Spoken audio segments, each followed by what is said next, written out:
Hello, everyone. This is Marilyn Turkovich. I'm the Executive Director of the Charter for Compassion. And welcome to the Global Read from the Charter for March 2022. This is a dream come true for us because many of us on staff and Charter members and people outside the Charter community love the work of Jacqueline Winspear. I remember a number of years ago, I met a colleague from Gonzaga University, and I had never seen him before. We'd only communicated online, and he came up to me and said, "Are you Marilyn Turkovich?" And I said, "Yes." We were meeting in a coffee house in Seattle, and he said, "What is it like to have the best job in the world?" And so I was really taken aback, and I keep thinking about that because I probably do have the best job in the world, working with incredible people from compassionate communities who've decided that they want to address problems that are really grave in their communities, interacting with all the partners who want to help in those communities and want to help with situations in the global community. And right now we know that we are in a crisis with the Ukraine. And if you go to the Charter homepage, you'll see at the very top, Ukraine update. And if you click there, you'll see programs that have been vetted that you might find yourself wanting to be involved in. And you'll see some updates of happenings that are really credible. But let's go back to today's event, and that's with Jacqueline Winspear. And I have been a fan for a number of years. And I can say that I was putting this together last night.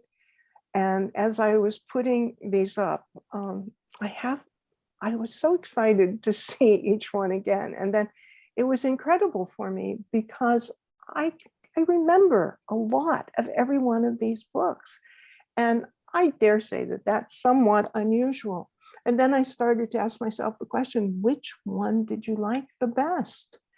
And I don't know. I love Journey to Munich. I loved Elegy for Eddie. Eddie is a part of my life. I think about him, which is really kind of amazing.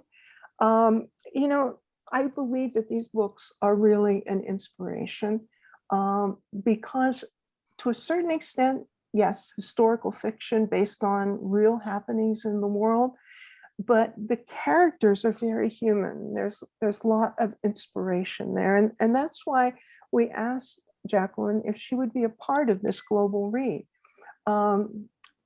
The thing about Maisie Dobbs is that she lives life with clarity under the most trying circumstances. And so I think we'll hear a little bit about that today. Besides these incredible books that you have in front of you, and there's 16 right there, there is This Time Next Year, We'll Be Laughing.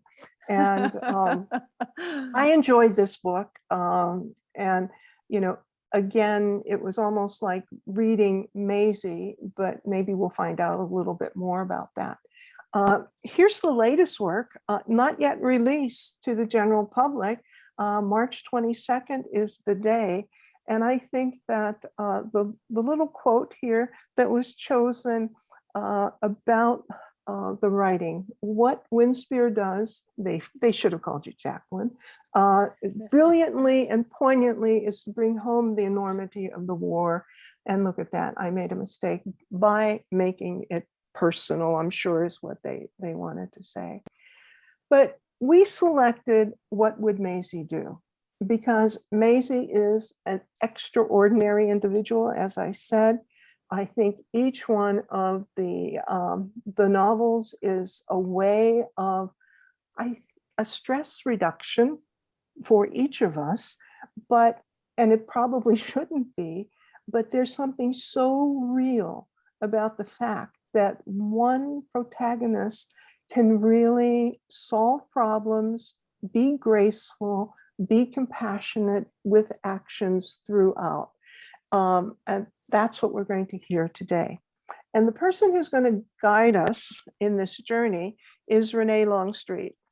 She's the host for today's Global Read. I can say a lot about Renee because I've known her for a while. I used to call her the queen of Lifetime TV. And the one thing that it doesn't say either in her bio or the short little descriptive here is the fact that she is like one of the funniest people that I know. And so it just seemed really natural to ask Renee to be the person who would be the host here. She has done an awful lot of movies for television. She has rescued scripts when other writers in the field had some difficulty. And she is really very entertaining. So Renee, I'm now going to turn this all over to you and Okay, with your conversation with Jacqueline. great. So when I first checked this out, when Lynn and Marilyn asked me to do this, I went on to the charter website and I looked at the archives of the books they'd done before. And I went, wait a minute, this is so different. How could this be a female detective from the early part of the 20th century? How could this be? And then after I got to the end of the first book, and I had heard about Jacqueline's work over the years from many of my friends who are big readers, but I hadn't ever done it. When I got to the end of the first book, I understood it exactly. Because not only is it a good story and terrific characters, but it's about compassion, integrity, and what it means to be a human in the world with others.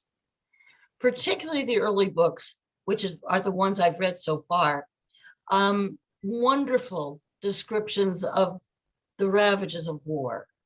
And at the same time that you're reading it, it's entertaining, it's fun.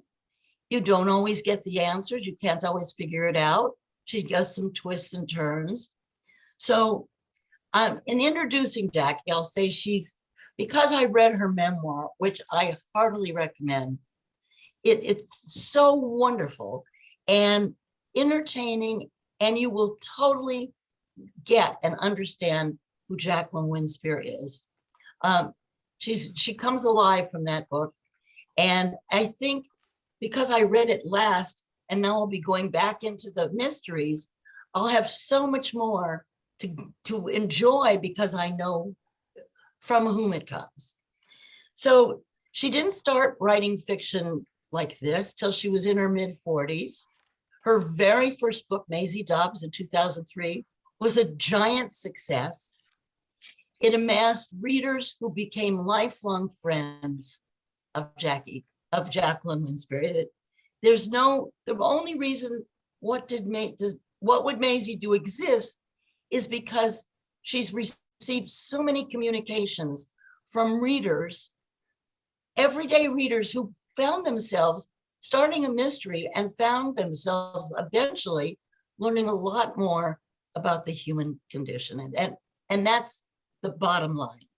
So when she delivered the first book, it won an Agatha Award for Best First Novel, a nomination for the Edgar for Best Debut Novel, and a place on the New York Times notable book list for that year, among other awards. So now coming up is number 17, and we're going from starting in flashback from around 1910, and this latest one, it's called, A Sunlit Weapon, a novel.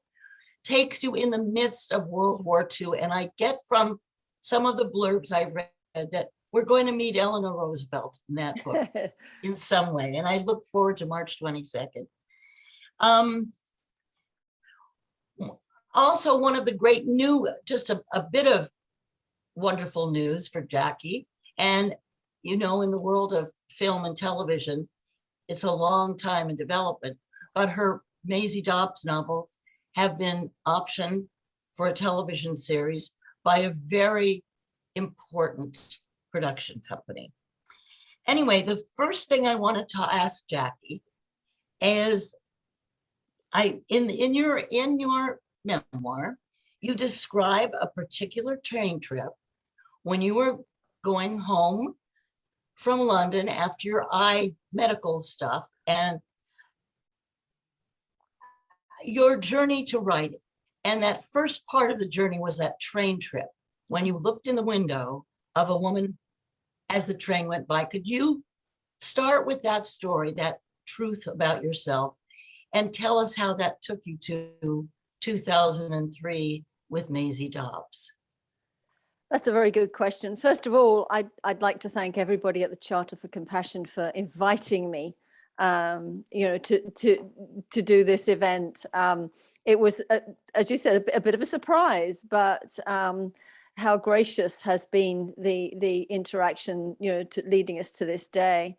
In fact, it was a bus. It wasn't a train. What sorry. actually happened was that once I had a problem with my eyes diagnosed, we had to go, my mom, my brother and I, my brother was little, so you can't hardly leave him at home, had to go on the bus every couple of weeks for me to do these exercises with the orthoptist. I don't even know if they have orthoptists anymore, but they're people that exercise the eyes, usually prior to surgery. And so every week, and even after my surgery, I had to go back for sessions every couple of weeks.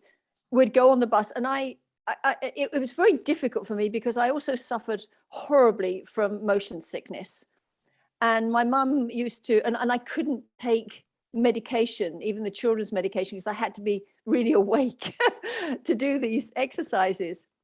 My mum used to press a penny into my hand and say, "There's a magic penny, clutch that and you won't feel sick." And it worked most of the time. So what used to happen, this bus, it was a double-decker bus, used to wind its way through the villages. And we always had to sit on the top, the upper floor, because my little brother, who was, about 2 at the time, liked to sit right at the front with his hands like this, pretending to be the driver. And so off we'd go upstairs. It must have been terrible for my mother because she hated heights. But I was fascinated from the day we stopped outside this house in one of the villages. It was a big double-fronted Edwardian villa, and it had a very high hedge.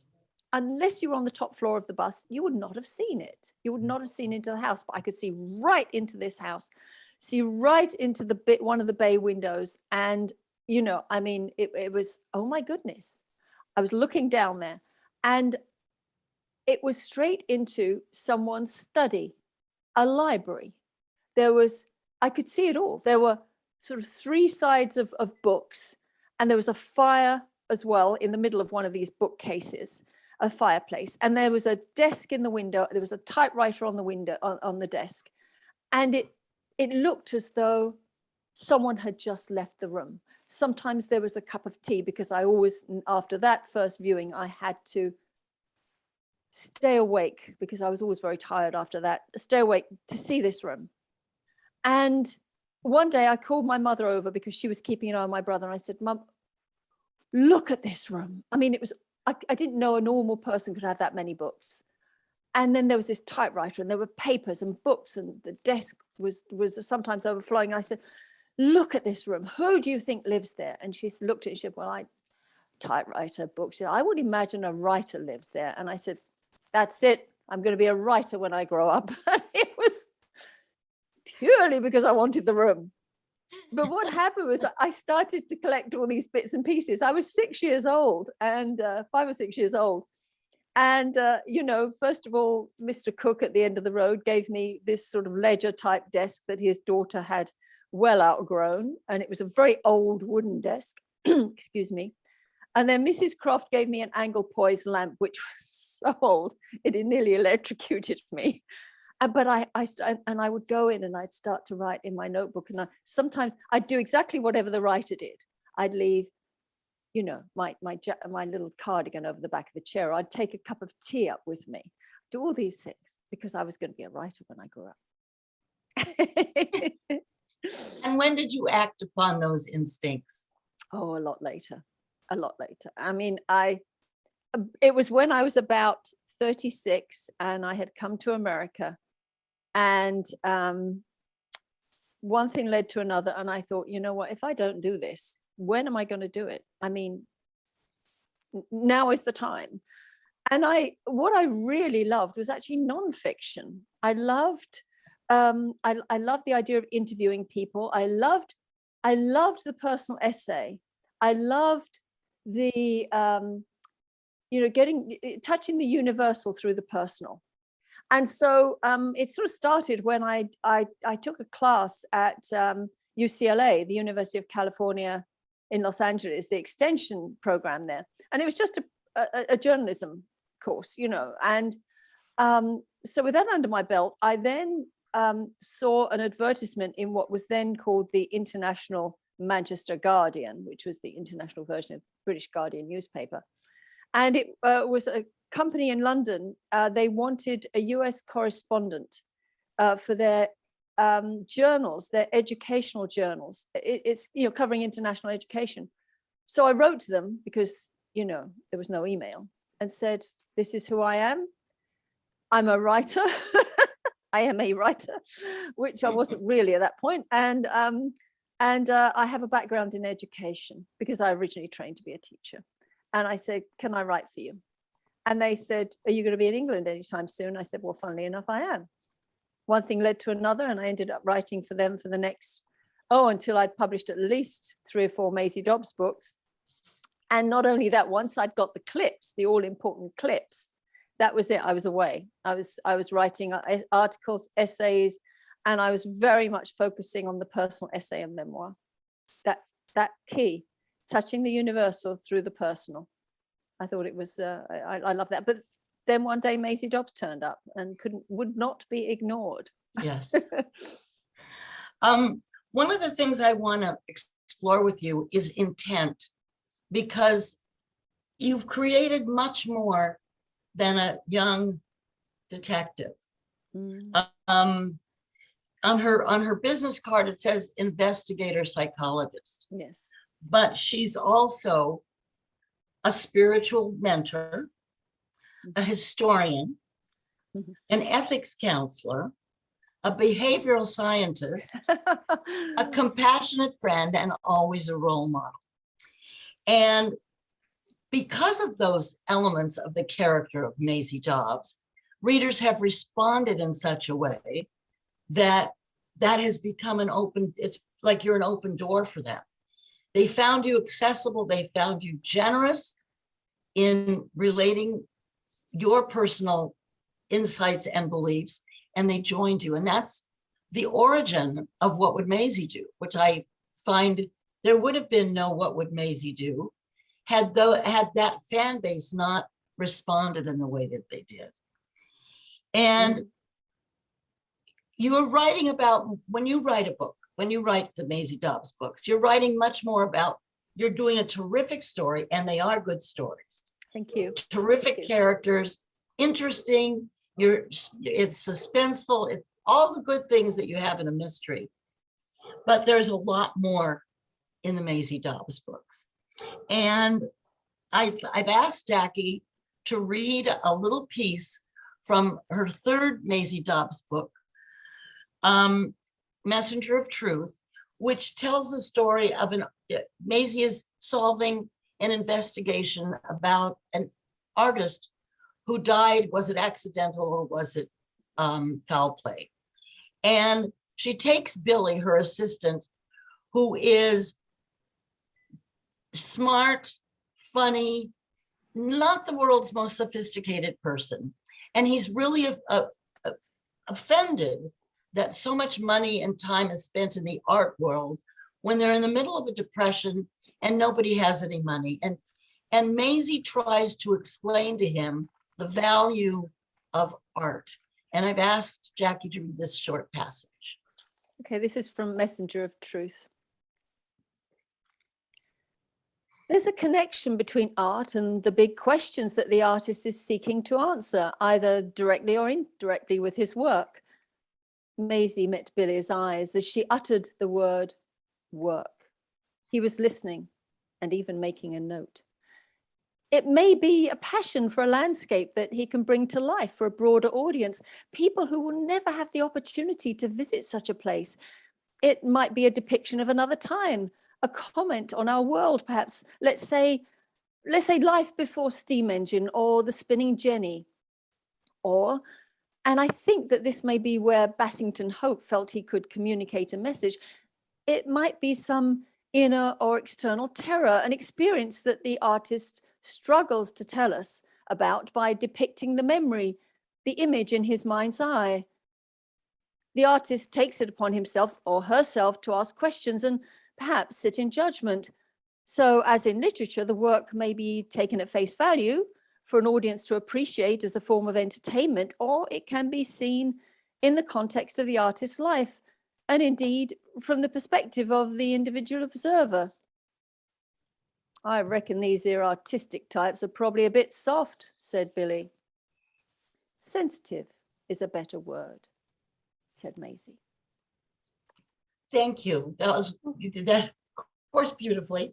And do you see, of course, you must see the similarity to your description of the art and the description of your work as a writer. Because when I read that, I said, and that's exactly what she's doing. And I don't think I've ever seen or heard a description in such a small, condensed 2 paragraphs that describe the gifts of an artist. I thought that was just beautiful. And I'm sure you're aware that that's how your reader sees your books. And well, it's an interesting question. And, you know, sometimes I don't consciously think of that. You know, how can I say, one of the things I've often said to other writers is, you know, write from the heart, write from that place. And I very much do that and endeavor to do that. And in fact, this, the piece of art that, you know, comes to mind in this book, funnily enough, was actually based on something my grandfather witnessed during the Great War. So, and he didn't tell his stories, except maybe 2 to my dad. But it's one that I remembered, and I remembered it from my heart. And so, as I said, so sometimes, you know, I write things and I'm kind of thrown often by people remember it because it's, oh, how can I say this? The words land on the page with ease. They don't always land on the page with ease, I hasten to add, but it's often dialogue where, you know, it's Maisie, for example, as a character, sees to the heart of the matter. And, you know, Billy is, you know, he's got his opinion as well, which is an opinion that a lot of people share. I understand that as a writer myself. When I'm writing, many times I just have to write because I have to write. Other times I accept the appearance of a muse. And sometimes you may have this experience too. The next day, I don't remember having written that. Yes. I look at it and I say, what? And I really don't remember. And then if I look at stuff that I wrote years back and I really, and so when my question to you is this intent, it's not always conscious. Mm-hmm. And whether you're writing the insights of Maurice or Khan or Maisie's own insights, do they occur to you as you're writing the story, or do you know what intent, what kind of human thought you want to extend in that book? Which comes first, the story or the? You know, as a storyteller, you know, the story has to move along. You know, there's that process. But when it comes to dialogue, to conversation, to that sharing between characters, I just go for it. You know, I mean, it's just boom. I just have to write what I think they're going to say to each other, and it's almost like being in a zone. And you know, I'm also one of those writers. I'm and you would understand this. You know, I'm a professional writer. I write to a deadline. you know, yes, it's lovely to have the muse, but if the muse isn't there, I've still got to write, you know, because there's going to, otherwise someone's going to be knocking on my door saying, you know, this was supposed to be in last week, you know, and I'm a real stickler for deadlines because I think you have to be as a professional writer. But here's the thing, early on, I wanted to my characters, they reflect that, to reflect their cultural background, their economic background, what they have seen and done in their lives. And so, and that all comes together in their responses to any situation, but also particularly with Maisie, what are her values? What are her values? And I don't, and in fact, in What Would Maisie Do, there's actually a section on values and the tenets that underpin each of our lives. And the importance of knowing those values. And she's had a training where she is aware of that.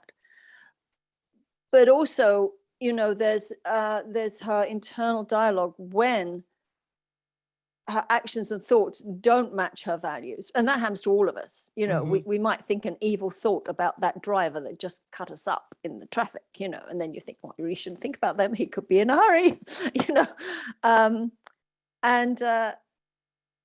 And here's the thing, and I know it's slightly off the subject here, but one of the things I also look for in my storytelling, in my fiction, is that place, you know, where does the person who has done something against their values, who has committed a crime perhaps, or whatever, where is the point that that happened? That you know, where there's a victim in there somewhere. I look for the victim in the person who has perpetrated something evil, let's say. And that goes back to my teenhood, when my mother was the chief administrator at a prison. That was not a disciplinary role, she was administrative, but she worked in prisons. And because of her role, she was very aware of people's backgrounds. And I can remember her coming home one day and being really sort of down, and I made her a cup of tea. And, you know, we were just chatting, and she obviously didn't talk about her work specifically at home. And I said to her, you know, because some of these were young, she was at the time, it was for what they call young offenders. So they were too young for prison. They weren't first offenders, they were second offenders, but too young for prison. And I said, you know, what do you think gets these kids there? What happens? And she said to me, I will never forget her words, somewhere along the line, someone didn't care enough. And that, even those words today almost break my heart. Someone along the line didn't care enough. And I think of that a lot when I'm writing. And where is the point where care has been lost? And I think that's something that Maisie looks at as a character. I wanted her to be aware of that place where care has been lost. And in my most recent novel, that's a real challenge for her, a very big challenge for her. And she is not at all happy with her response because it has surprised her to another person, without giving too much away. So I think that's probably more than what you asked for there. No, that's just right. Yeah. I also noticed that the people who hire Maisie and many of the people who are responsible for evil doing are looking for redemption from the past. There's just, it seems to be, at least I've read the first 4, it seems to be a pattern that we get to see the family. It's usually a family member who's hired her to look for somebody. And it's always about redemption and looking at the past as it affects us now. And I think it's lovely how you carry that theme. And the fact that you've set this at the time of the Great War, and then who knows how far we're going to go. Right now, Maisie's in World War II. I love that it brings such a depth of historical canvas. You're writing with such a rich canvas of human moments and characters. It's a wonderful, you've chosen a very good venue, and I really like it. I have a funny thing to tell you. This is a funny one. I don't know how much more time we have. I'm watching, but the messages you talk about, one of your insights is coincidence is a messenger sent by truth. So I just have to tell you a couple of coincidences. My name is Renee. My little sister's name is Joyce.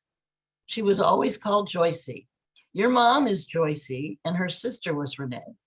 I also had an Aunt Sylvie. When I was reading it, I'm thinking, and then I read this coincidence as something about truth. And now you're saying you went to UCLA. I went to UCLA. So just from the farthest reaches of journey, I was raised in California, and all other similarities drop aside. Though my family did live outside of Los Angeles, we were kind of the poor relatives in a small town 27 miles away. But other than that, your rural background, your joy in nature with horses and all that. I'm such a city girl. The coincidence ends there. Yeah. But I just thought that was kind of when I read the coincidence part after having just read all the coincidences about us. The other thing I wanted to, and I don't think we have much time left. There's some time when you use textures and fabrics and colors. And it impacts the story and the character's movement forward.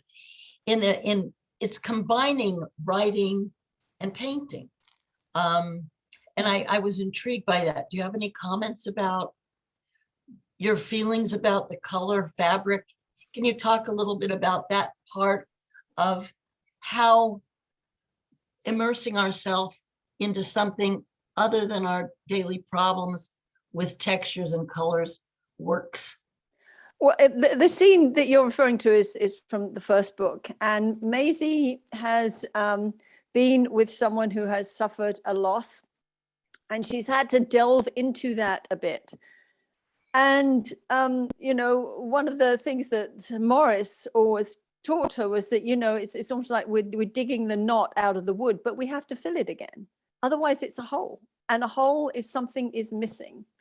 And so what she does, she goes to Liberty in London, which is, I don't know if any of the people here have ever been there. It's I think it's the oldest established sort of department store, and the building goes back to, I think, the 1600s.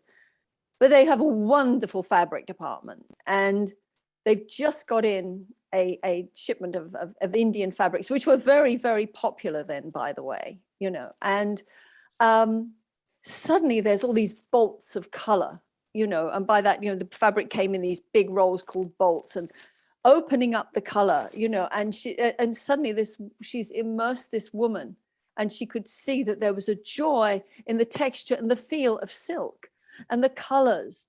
And she was able to take her leave because the hole was being filled on that day. And on a personal level, I love fabrics. I mean, who doesn't? And when I say who doesn't, maybe some people don't. But I studied textile art for 3 years at college. I originally trained to be a teacher, and we had to do 2 main subjects. It was like doing 3 degrees at once, to tell you the truth.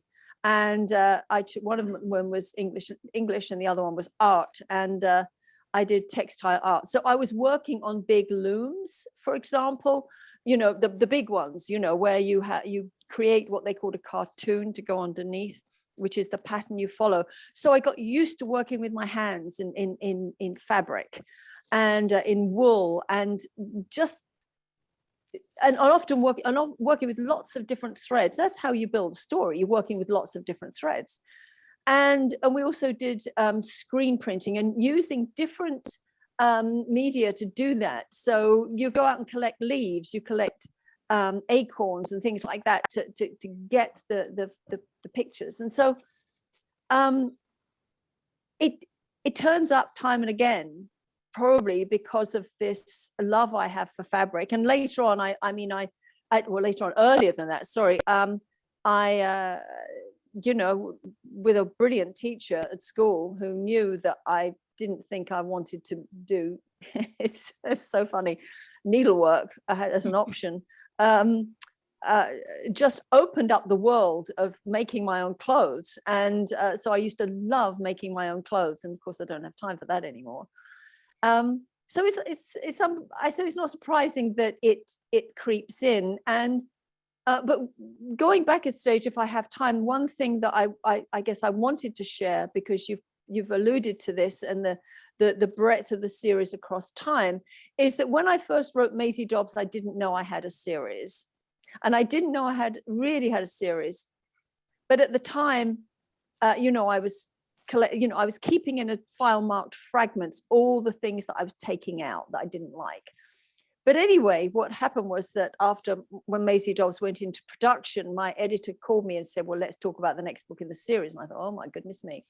And tap danced a bit. And then I got all those fragments and realized I had the merest seed for more novels. And I planned it out and I thought, hang on a minute, you have a chance here to create something that you really want to create. And what is it? And I realized that what I wanted was not only an arc to each story, but I wanted an arc to the whole story. I wanted to follow not just one character, but my ensemble group through time, through one of the most tumultuous times in 20th century history that dictate so much of what is happening today around the world. And, you know, take them through a time of great technological change, great social change, and so on. And see, who are they? Who are they as they move through time? How do they change, grow? How do they age? And that is nice work if you can get it. That's all I'm going to say. And again, it's how does the universal impact the personal? So we know that the big events of the day affect us personally. They can affect us in very practical ways, but they affect us in that place of the heart as well. So how do these people go on through time? And people, you know, I often thought this about my grandparents. My grandfather was severely wounded at the Battle of the Somme in 1916. How did he feel seeing his sons in uniform in the Second World War? How did he feel? That man, when he died at 77, was still removing shrapnel from his legs from those wounds sustained in 1916. He died in 1966. And I can remember thinking, even as a kid, that is a metaphor for war. It's that lives inside you when you go through those experiences. And that's what led to Lady Rowan saying in Birds of a Feather, and I'm paraphrasing here because it was a long time ago that I wrote it, that's the trouble with war. It's never over when it's over. It lives on inside the living. And history does love to give us a finite place. History books in the future will give us a finite place for this terrible disaster in Ukraine. But 3 generations' time, there will still be suffering in the families. That's right. There will still be suffering in the families from the little children that have had their worlds torn asunder. So I guess, as Forrest Gump might say, that's all I have to say about that. and that's what I'm talking about when I talk about intent, because it's just amazing that you took amazing for Maisie, that you took a detective in 1920 and brought a generation to the page. It's just terrific. And as I said now, and as everyone who's hearing this now knows, it's such a right topic for the Charter for Compassion. It Thank you. ticks all the boxes, as that corny saying is there. Anyway, I think I'm going to break in, Renee. Yes, I was handing it over. I know that because you know, it's that cue that's put up there in front of you. There are a number of questions. The first one is from Susie, and she said, once Maisie inherits money, she struggles with the guilt of the wealth. Would you talk about her need for control in using the money to help others, but not using the money herself? What does Maisie think about control versus compassion? I think the last bit is the hardest, but it's really interesting that when, and it works the other way as well, when someone comes from a place of lack and then has money, it can be a struggle. And you only have to see the number of lottery winners that end up with in horrible trouble. It's funny, just as an aside, I remember this from my childhood. There was the first really big winner in Britain of what they called the football pools, which was kind of like a lottery. And I can still remember this lady on television in the news, and her name was Viv, and she was going, "I'm going to spend, spend, spend." Disaster after disaster hit that family through the spending, car accidents, divorce, you name it. And I can always remember my mum saying, "Oh, she should have kept her mouth shut about that." And so but Maisie struggles because she doesn't know how to deal with this blessing that has come to her. And how she struggles is in wanting to help other people through what she has to give them. And people don't always want to be helped because they know the world they're in, and having a different world will do to them what has done to her, which is she just doesn't know how to deal with it. And so she's doing that through her compassion, through, I want to do something here. I want to lift this person. I have the ability to do something about this, therefore I will. And it's also that alleviation of that guilt, that what have I done to deserve this? And so, but then she realizes, as she often comes to many conclusions about her life, that, you know, what she is trying to do is she has to rein it in. She has to reconsider. She has to, if you will, learn to live with grace and learn to accept this gift that is being given to her, to use it in a different kind of way, to be more judicious. And this is where her values come back to her, that what would Maisie do? Well, she's asking herself that, what would I do if, you know, I came to this with a different view, if you will. And so in a way, she learned that her interpretation of compassion, if you will, wasn't working for everybody.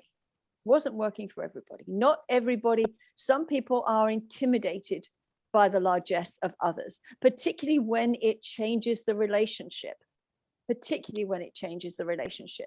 The friendship might not be equal anymore. And people do like balance and equality. I realize I've danced around that a bit, but it is one of her struggles. And as the books go on, we see her gradually learn for herself, that she takes internally the lessons. She takes on, okay, how would I feel if, and how do I do this? And in fact, I will say that question, how would I feel if, is a really important one for a writer.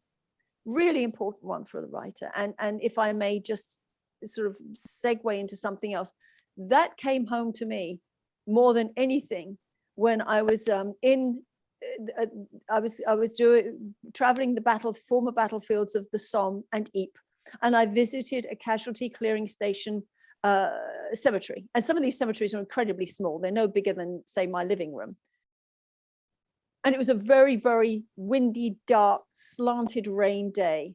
And I knew I was going to be writing about Maisie going back to the place where she had lost her innocence, as you would lose your innocence when you see death of a most terrible kind at an impressionable age.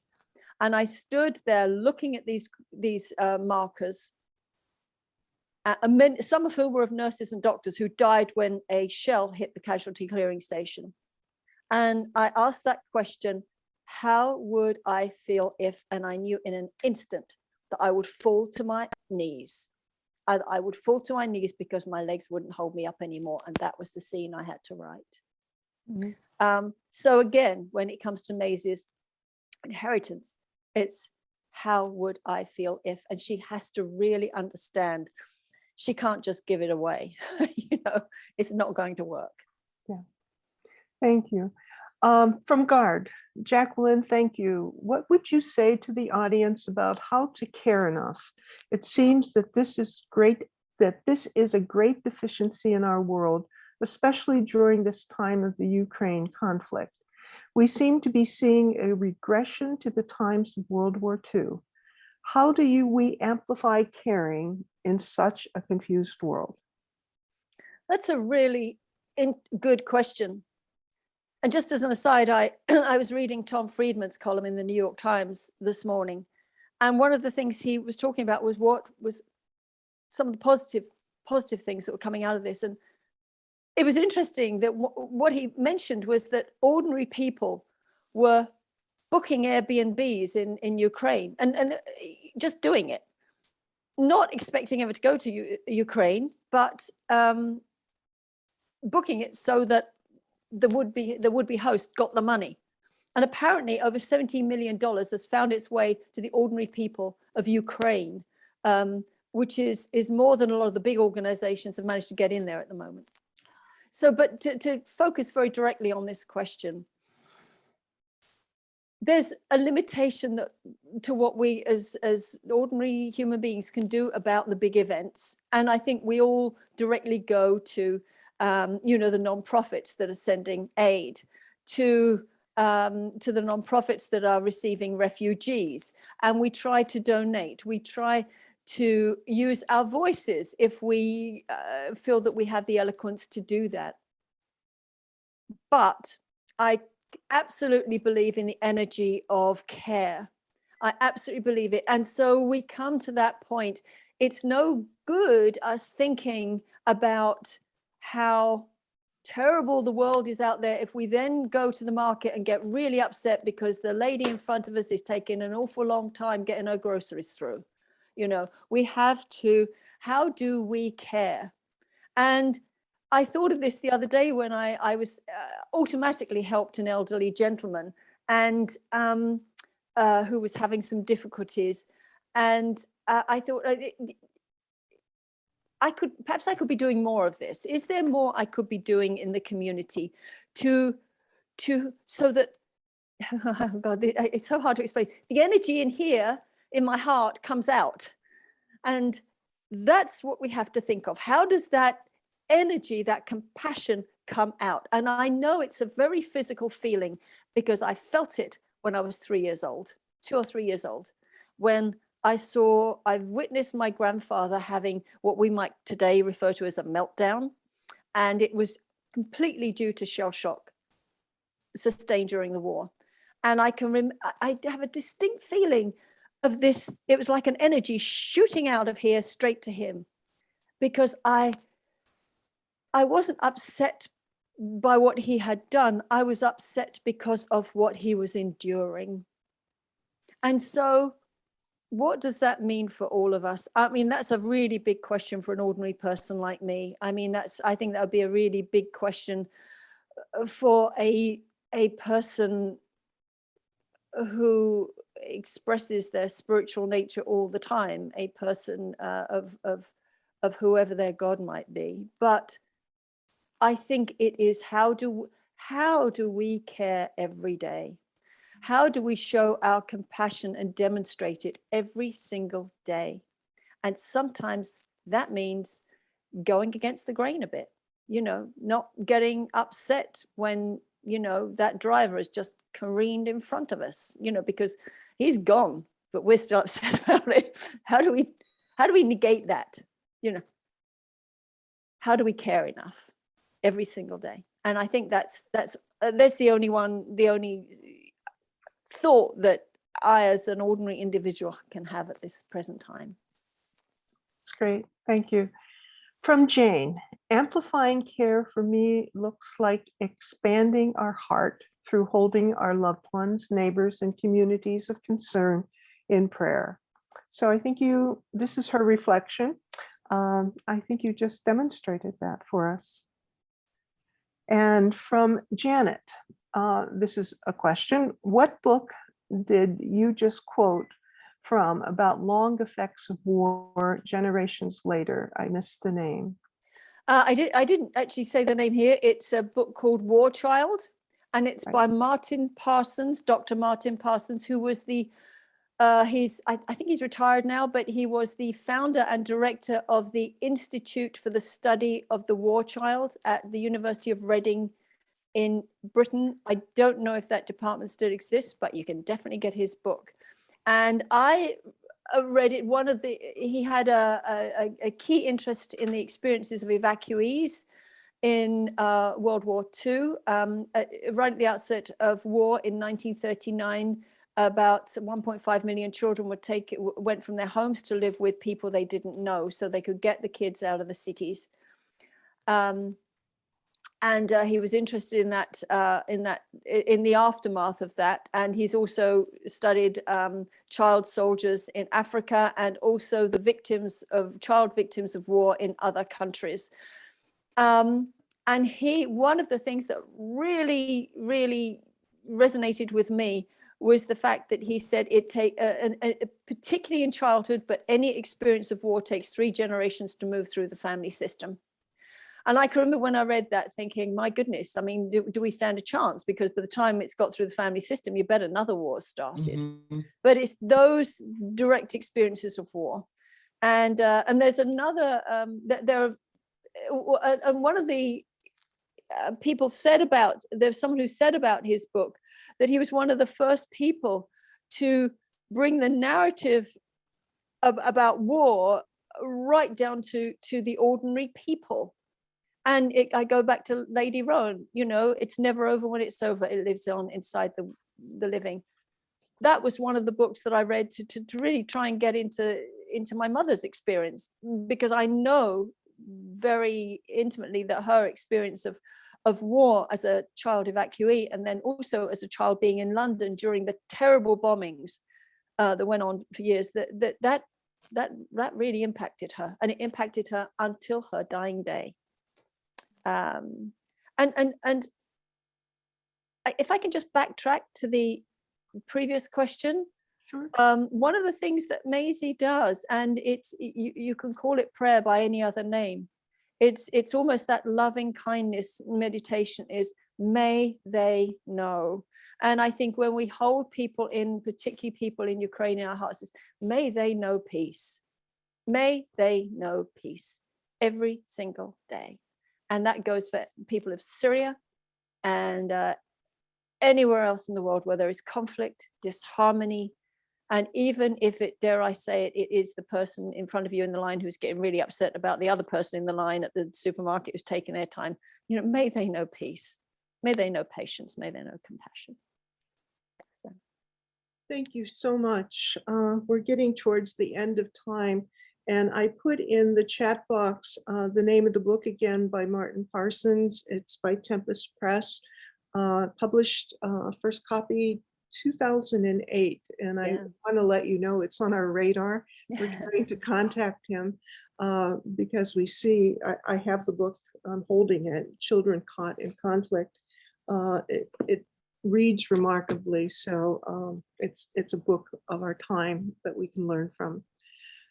Jacqueline, I can't thank you enough. You're getting all kinds of claps and hearts and rainbows in the chat box, and many, many thanks.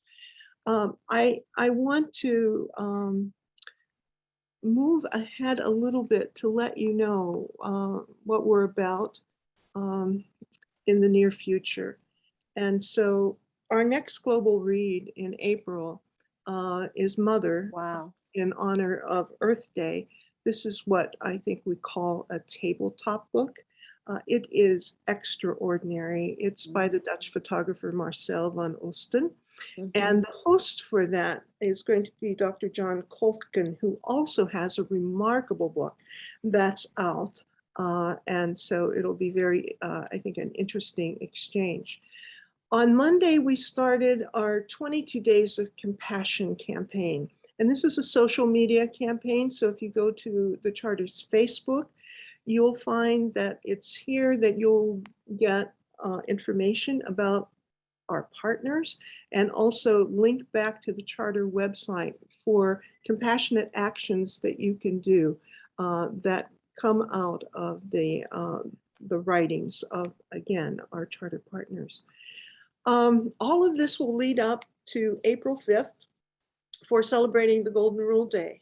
In the past, we have done 24-hour webcast. This year, we're not going to do that. We're going to do a webcast that's about 90 minutes long, but we're going to be offering it at 3 very distinct times, so we'll be able to go around the world.